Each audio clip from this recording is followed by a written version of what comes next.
Boa noite, meu nome é Ícaro Galindo. Eu vou falar um pouco sobre o artigo de Oliva, sobre a questão do estudo de história do Egito Antigo e sobre Cleópatra, né? O artigo ele apresenta uma análise bastante minuciosa e uma crítica também aos manuais escolares, três em específicos, né? E na primeira parte desse artigo, que ele vai falar sobre o Egito Antigo e sobre as civilizações africanas e Cleópatra, ele vai contextualizar esse problema. O autor vai iniciar o artigo contextualizando a importância da representação precisa, inclusive da história africana nos currículos escolares, o quão importante é isso. Utilização também de autores que são afrocentristas e africanos para enriquecer esse debate e falar sobre as civilizações africanas e esse desafio de trazer as narrativas frente às já tradicionais narrativas eurocêntricas sobre o Egito Antigo. Ele analisará também como o Egito Antigo, nessa visão eurocêntrica, é retirado da África, colocado mais próximo do Mediterrâneo ou das histórias da Mesopotâmia, da Ásia, na história oriental, e na importância de ser classificado como uma história africana e sua relevância para o contexto mundial. Então ele vai analisar o PNL dele de 2018 e vai utilizar três livros que eu vou abordar logo daqui em seguida, que são abordados nas escolas. O livro de História das Cavernas do Terceiro Milênio, de Drake e Mota, 2016. História e Sociedade e Cidadania 1, de Bolo Júnior, 2016. E História Global Brasil Geral 1, de Contrim, 2016. Ele vai analisar minuciosamente cada um desses e como eles representam o Egito Antigo, desde as representações geográficas e também sua representação na importância da história nele. Ele vai identificar que, de uma forma geral, esses livros têm problemas com a tendência, onde ele identifica que existe uma falta de abordagem explícita da africanidade, de uma forma geral, no Egito Antigo e na sua bibliografia. E aí também levanta a questão da discussão epistemológica da própria aplicação dos estudos, de uma forma geral, que renegam a participação do Egito como um reino africano e pouco utilizam as influências de outros reinos, como o reino da Núbia, Axum, Kush, entre outros. Então existe uma discussão epistemológica antes dele abordar os três livros.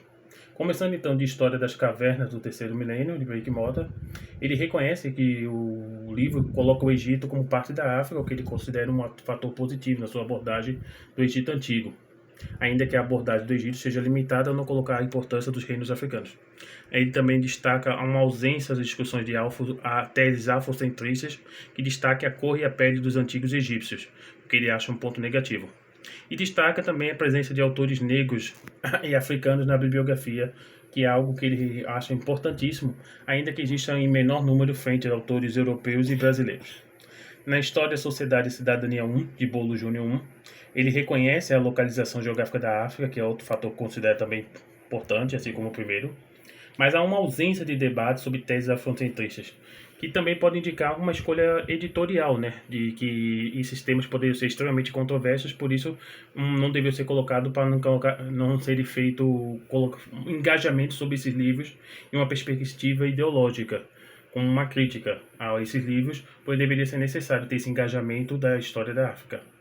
Existe a presença de autores africanos na bibliografia, como teve no primeiro livro, mas ainda falta mais inclusão nesse espaço, né? E vamos agora para o terceiro livro, que é a História Global do Brasil Geral 1, de Contrim. Ele destaca explicitamente, né, a africanidade do Egito Antigo ao mencionar faraós negros, e isso é um ponto extremamente positivo e relevante para a história, ao destacar esse ponto. Há uma ausência de discussões também sobre teses afrocentristas, pois o autor constantemente, principalmente na primeira parte, fala da importância desses autores na construção da compreensão do Egito. E embora esse terceiro livro não inclua títulos específicos sobre a história da sociedade africana, mas ele cita autores africanos em outros contextos, mais do que os outros. Talvez seja uma tentativa de inclusão mais aberta, mas ainda que sejam insuficientes, para a representação de autores negros no debate tão rico que deve ser feito.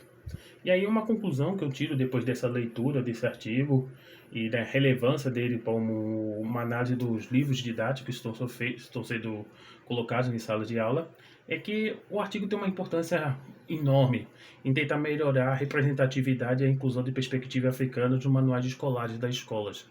E ao incluir isso, aumentar o debate e enriquecê-lo. Mesmo que existam outros autores que digam que o Egito é muito mais do que somente preto ou branco, existem outras definições, de incluir autores afrocentristas e discussões negras no Egito torna ele mais próximo do que o debate tem que ser aberto e amplo, na vez do que uma visão somente eurocêntrica.